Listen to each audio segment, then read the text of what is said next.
नमस्कार, nursing smart के YouTube channel में आपका स्वागत है। एम्स नोरसेट 2021 वेब सीरीज़ के अगले वीडियो के साथ में हम एक बार फिर से आपके साथ हाजिर हैं। चलिए बिना समय गंवाए शुरू करते हैं। आज का पहला question, 1 mole maltose sugar is made of. देखिए नाम आया है माल्टोज। माल्टोज क्या है? एक तरीके की शुगर है, बता रखा है इन्होंने। शुगर्स हमने ऑलरेडी पढ़ा, 3 तरीके की, एक मोनोसेकेराइड होती है, एक डाइसेकेराइड होती है, एक पॉलीसेकेराइड्स होती हैं दोस्तों, ठीक है ना।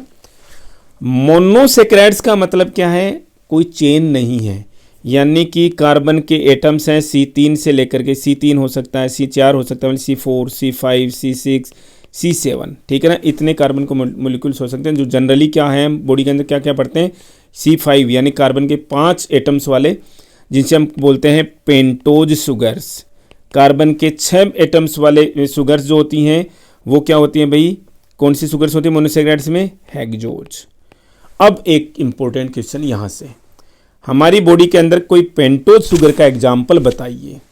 पेंटोज शुगर एक तो होती है आरएनए के अंदर, एक होती है डीएनए के अंदर, लेकिन एग्जाम्पल की बात करें तो आरएनए के अंदर जो शुगर होती है उसका नाम है राइबोज शुगर।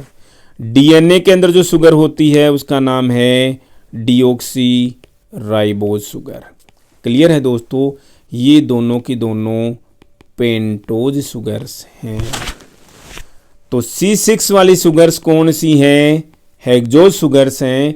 डिस्कस करते हैं नेक्स्ट स्क्रीन पर। हेक्सोज शुगर की हमने बात करी, क्या होती है भाई? एक तरीके की मोनोसेकेराइड्स हैं। दोस्तों ये क्वेश्चन तो आप बार बार पढ़ोगे ना, ये चीजें तो ही समझ में आएंगी जो नॉन साइंस स्टूडेंट्स हैं।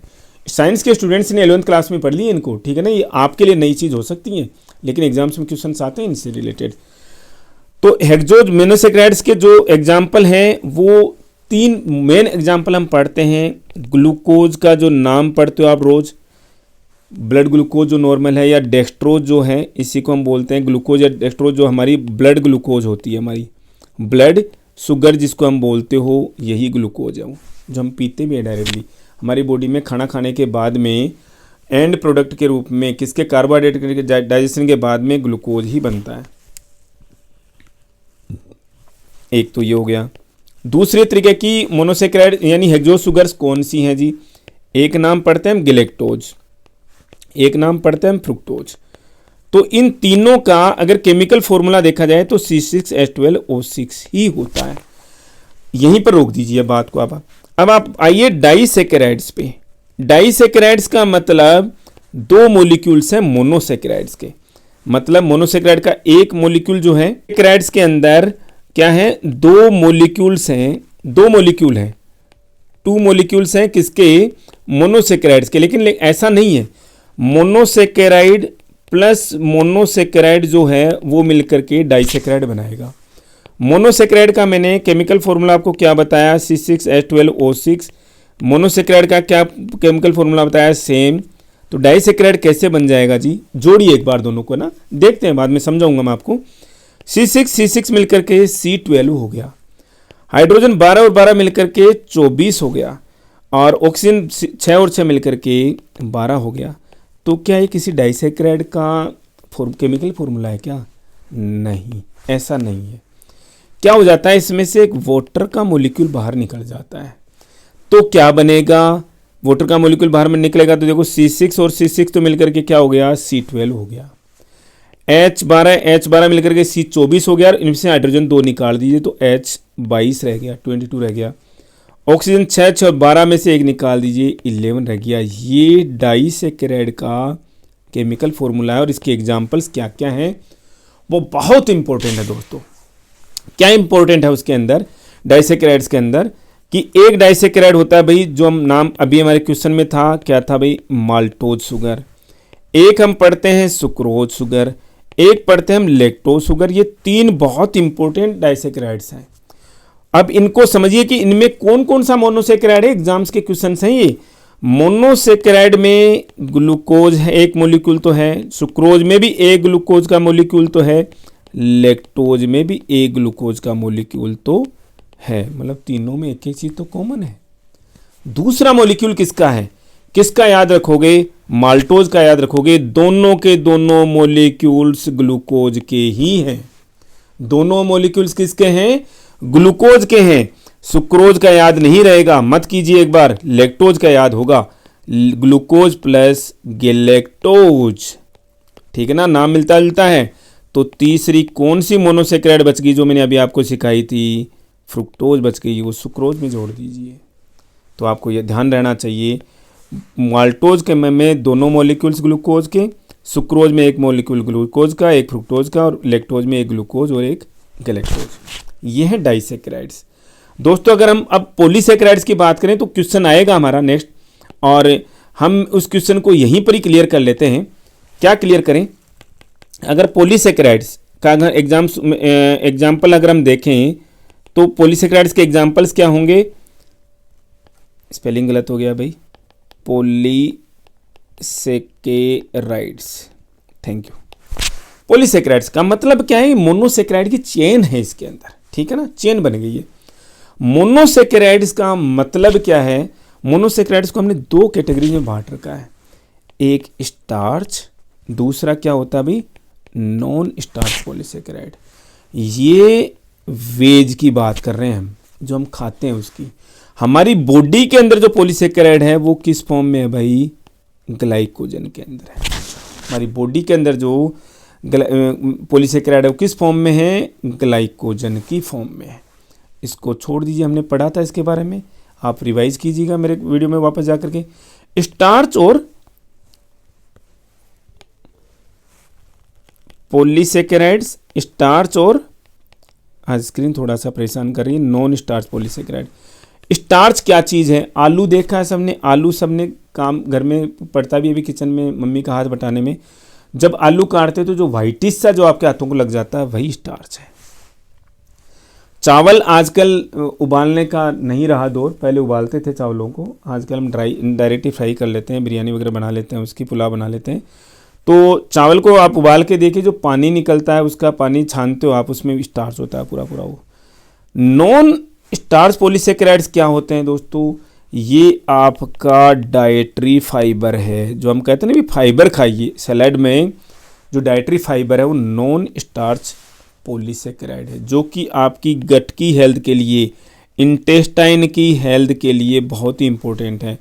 नॉन स्टार्च पॉलीसेक्राइड डाइजेस्ट नहीं होता। जैसे कि एक एग्जांपल लें हम सेल्यूलोज का, जिससे बोटनिकल सेल्स की यानी प्लांट सेल की जो सेल मेम्ब्रेन है वो इसी से बनी होती है। टमाटर देखा, टमाटर, ठीक है ना, उसकी जो outer most membrane, outer most जो कवरिंग है वो टोटली किस क्या है भाई, सेल्यूलोज है। डाइजेस्ट नहीं कर पाती हमारी बॉडी, फिर भी बॉडी के लिए ज़रूरी है, ठीक है ना, क्योंकि बॉडी को यानी इंटेस्टाइनल सिस्टम को, गैस्ट्रोइंटेस्टाइनल सिस्टम को कॉन्स्टिपेशन से बचाती है, हमारी हेल्थ को कॉन्स्टिपेशन से दूर रखती है। तो this is cellulose, non starch polysaccharide. दोस्तों क्वेश्चन पे आते हैं, हमारा बहुत हो गया इसका description. 1 mole maltose is equal to, यानी मैंने बता दिया था आपको, माल्टोज रिवाइज कर रहा हूँ, और सुक्रोज, और तीसरा क्या था, लैक्टोज। माल्टोज के अंदर दोनों मॉलिक्यूल्स ग्लूकोज के हैं, लैक्टोज के अंदर एक ग्लूकोज प्लस एक गैलेक्टोज का है, तो सुक्रोज के अंदर एक ग्लूकोज प्लस एक फ्रुक्टोज है। Maltose glucose plus fructose no, glucose plus glucose yes, glucose galactose no, glucose sucrose no, तो option B is correct answer. Next question is dietary fibre are actually, अब दोस्तों आ गया, हमने पहले क्वेश्चन में solve कर लिया, देखो यही फायदा है हमारा। डाइटरी फाइबर्स क्या होते हैं, हमने पढ़े थे भाई, मोनोसेक्राइड, डाइसेक्राइड और पॉलीसेक्राइड। तो डाइसेक्राइड का इनमें तो कहीं पर नाम ही नहीं आया था। पॉलीसेक्राइड्स के अंदर हम दो चीज़ें पढ़ते हैं हम, एक स्टार्च, एक नॉन स्टार्च पॉलीसेक्राइड्स। तो स्टार्च के अंदर तो जो डाइजेस्ट हो जाता है, खाना खाते हैं हम, मतलब खाने में जो हमारा आ जाता है स्टार्च, वो आ गया। नॉन स्टार्च पॉलीसेक्राइड कौन सा है, जो डाइटरी फाइबर जो है वो नॉन स्टार्च पॉलीसेक्राइड है, ठीक है। तो dietary fibres are actually monosaccharides no, disaccharides no, trisaccharides no, polysaccharides yes, और पॉलीसेक्राइड्स में कौन से, स्टार्च वाले क्या नहीं, non starch polysaccharides.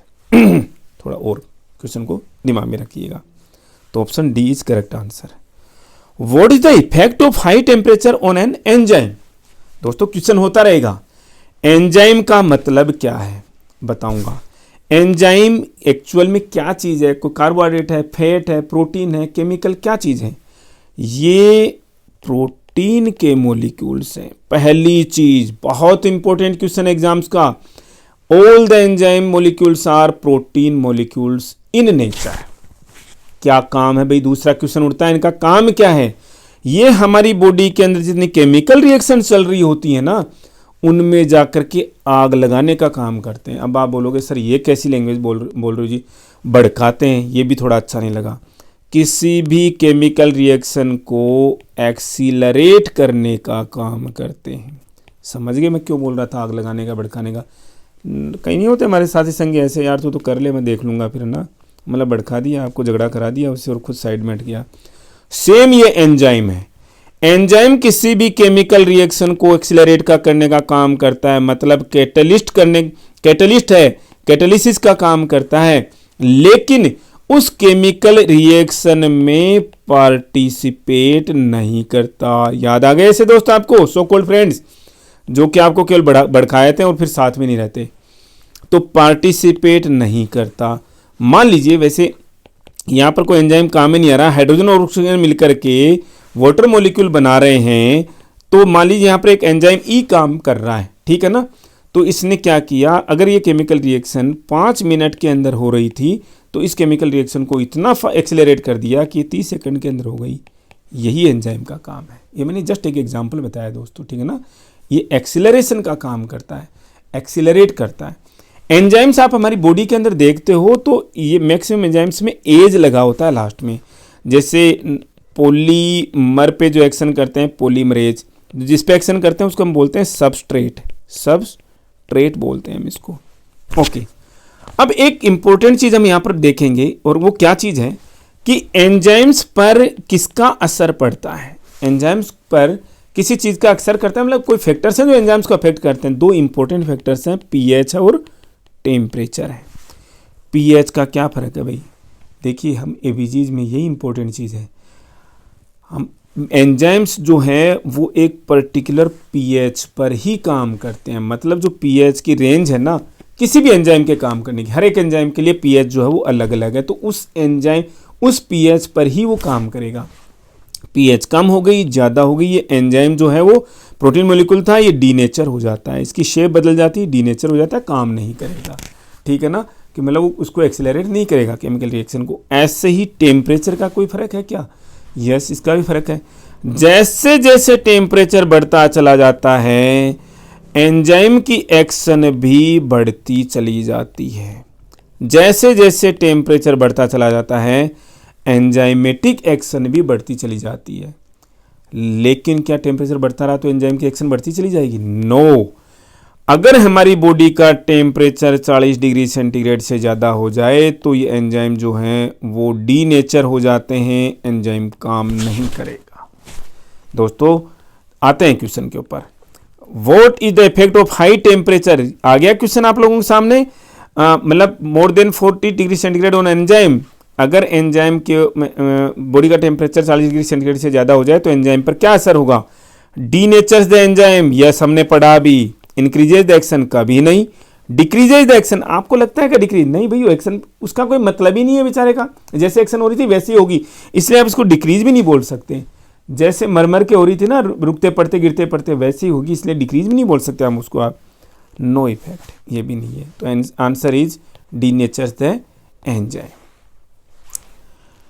Ribose in RNA molecule is a sugar. दोस्तों, पढ़ाया मैंने अभी आपको, आरएनए की शुगर को क्या बोलते हैं? राइबोज बोलते हैं। राइबोज एक तरीके की पेंटोज शुगर है। पेंटोज का मतलब कार्बन के 5 एटम, और किसकी कैटेगरी में आते हैं? ये मोनोसेकेराइड्स की कैटेगरी में आते हैं। ऐसे ही डीएनए के अंदर एक शुगर होती है जिसे हम बोलते हैं डीऑक्सी राइबोज शुगर। ठीक है ना, ये भी क्या है भाई? C5 पेंटोज शुगर है, पेंटोज शुगर है ये भी, और ये भी एक तरीके का मोनोसेकेराइड। तो कोई क्वेश्चन में कोई है ही नहीं, हेरा फेरी है ही नहीं। राइट, कौन सी शुगर है भाई? मोनोसेकेराइड शुगर है। Next question is total body fluid in the body is. दोस्तों, बहुत इंपॉर्टेंट क्वेश्चन, एग्जाम्स में क्वेश्चन आते हैं इसे कंटिन्यूसली, देखते हैं हम इसको अभी।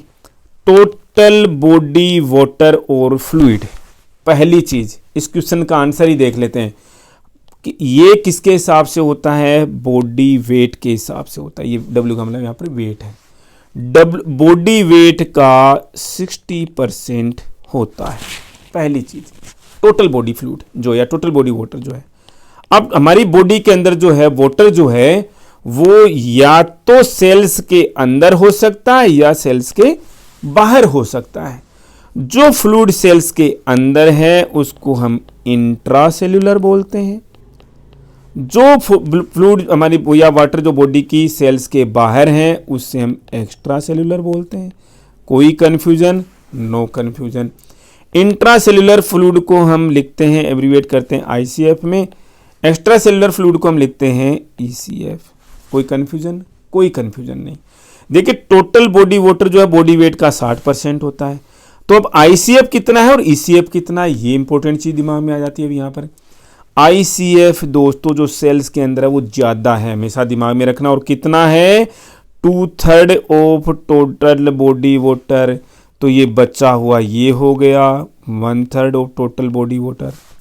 ठीक है जी, समझ में आ गई? ये दिमाग में रखना। 2/3 का मतलब होता है 67%, 1/3 का मतलब होता है 33%।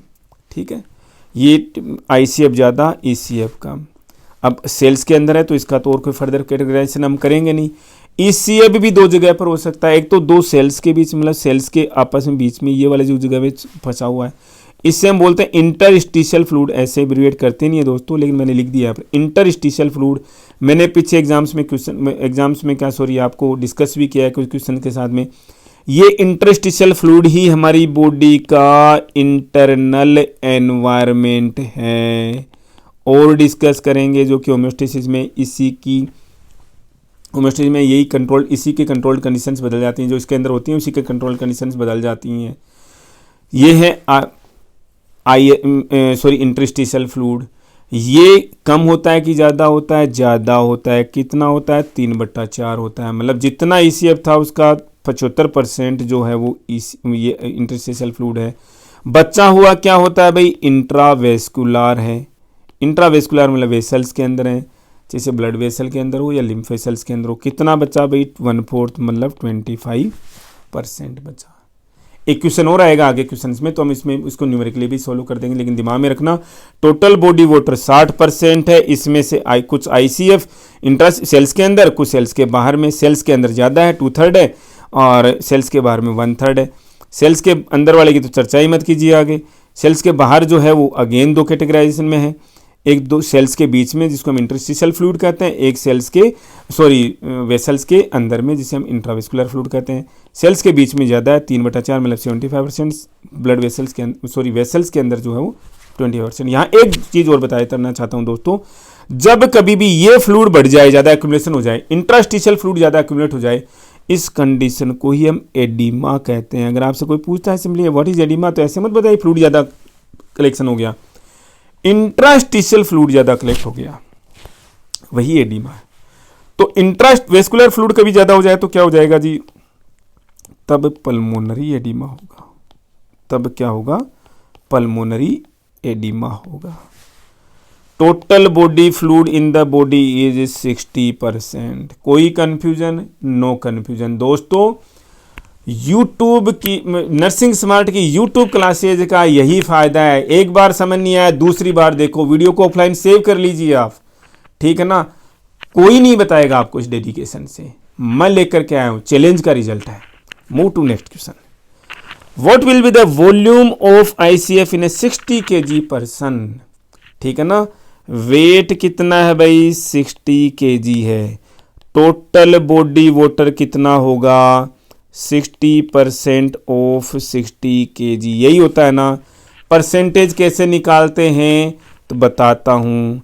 60 kg का 60%, समझ में आया कुछ? ये 60 kg है, इसका 60% निकलना, का मतलब होता है मल्टीप्लाई, 60 का 60 पर का मतलब बट्टा सेंट। कितना हो गया भाई? 36।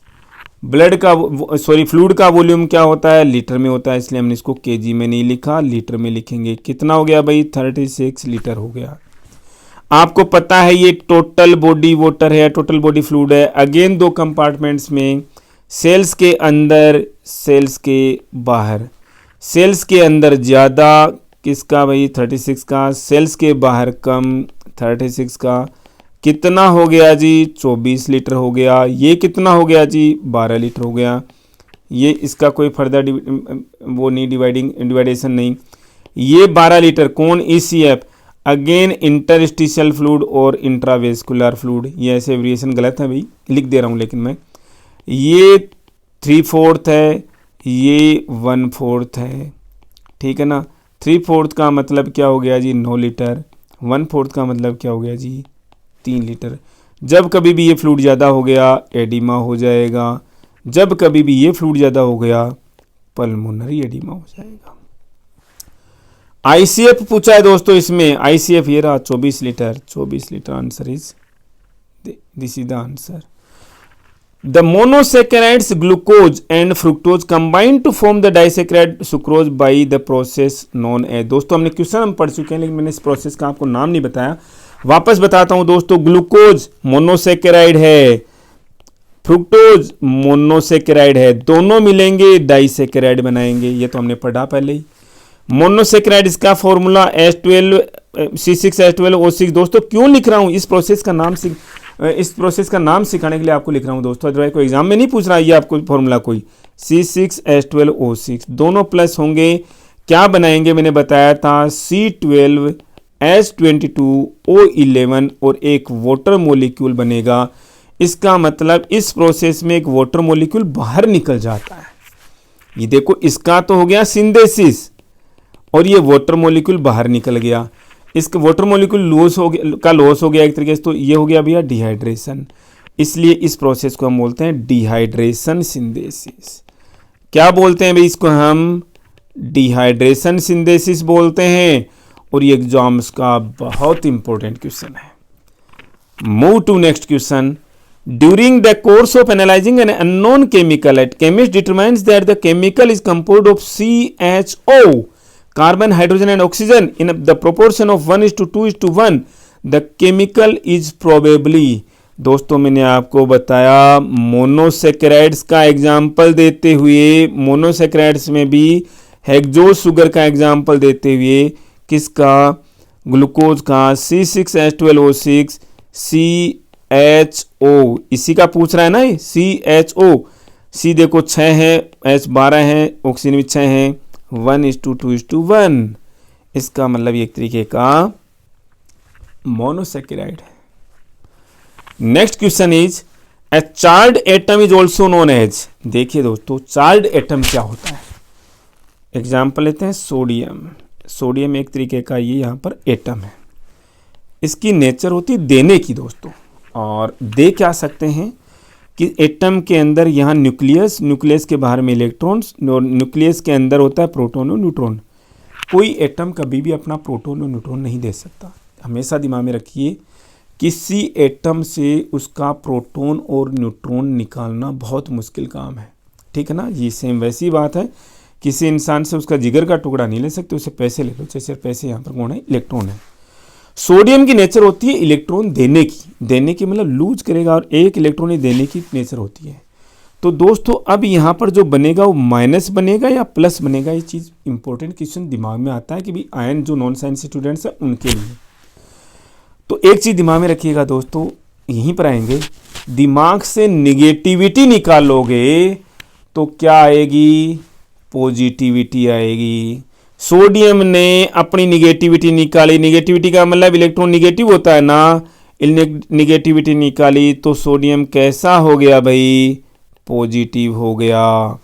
इसका मतलब ये आयन है, क्या है भाई, पॉजिटिवली चार्ज आयन हो गया ये, ठीक है ना। पॉजिटिवली चार्ज एटम है, पॉजिटिवली चार्ज इसको बोलते हैं आयन। निगेटिवली चार्ज एटम होता कोई तो उसको भी हम आयन बोलते हैं। तो पॉजिटिवली और निगेटिवली चार्ज एटम्स को ही हम क्या बोलते हैं, आयन बोलते हैं। इलेक्ट्रोलाइट्स क्या है, इसी से मिलता है, ना मॉलिक्यूल बोलेंगे ना आइसोटोप बोलेंगे। इलेक्ट्रोलाइट के साथ में किसी को कन्फ्यूजन हो सकता है दोस्तों, बता देता हूँ, इलेक्ट्रोलाइट्स भी आयन्स ही हैं लेकिन किसी सॉल्यूशन में घुले हुए। और जो इलेक्ट्रिसिटी कंडक्ट कर सकते हैं उन्हें हम इलेक्ट्रोलाइट कहते हैं। जब सोडियम क्लोराइड यानी हमारे घर में जो हम नमक खाते हैं इन्हें पानी के अंदर घोल दें तो घुल जाएगा, सोडियम और क्लोराइड आयंस अलग अलग हो जाते हैं और ये इलेक्ट्रिसिटी कंडक्ट कर दे सकते हैं, तो ये इलेक्ट्रोलाइट्स हैं फिलहाल यहाँ पर। इसलिए हम इसको यहाँ पर इलेक्ट्रोलाइट नहीं बोलेंगे, चार्ज एटम को हम क्या बोलेंगे, आयन बोलेंगे। Carbon has an atomic number of 6, जी सबको पता है एटमिक नंबर कितना है, जिसका 6 है। मतलब न्यूक्लियस, ये इलेक्ट्रॉन्स न्यूक्लियस के अंदर एटमिक नंबर का अमल हो गया प्रोटॉन और न्यूट्रॉन। प्रोटॉन भी 6 हैं, न्यूट्रॉन जरूरी नहीं 6 हो लेकिन 6 ही होते हैं। इसका मतलब इलेक्ट्रॉन्स भी कितने हैं, 6 हैं। जितने प्रोटॉन का नंबर उतने ही इलेक्ट्रॉन का नंबर, और जितने प्रोटॉन का नंबर वही atomic number. Number of electrons in the found in the first shell is, अब देखिए इसकी शेल्स अलग अलग होती हैं, पहली सेल सेकंड सेल, 2 सेल हैं। ये थोड़ा सा ना मतलब है तो क्वेश्चन तो 9th लेवल का है लेकिन यहाँ पर ज़रूरी नहीं है, क्वेश्चन छपा हुआ था मेरे पास में, मैंने लिख दिया इसको। टोटल इलेक्ट्रॉन 6 हैं, तो पहली सेल के अंदर 2, दूसरी सेल के अंदर 4। तो आपको क्वेश्चन 2 तरीके से पूछ सकता है।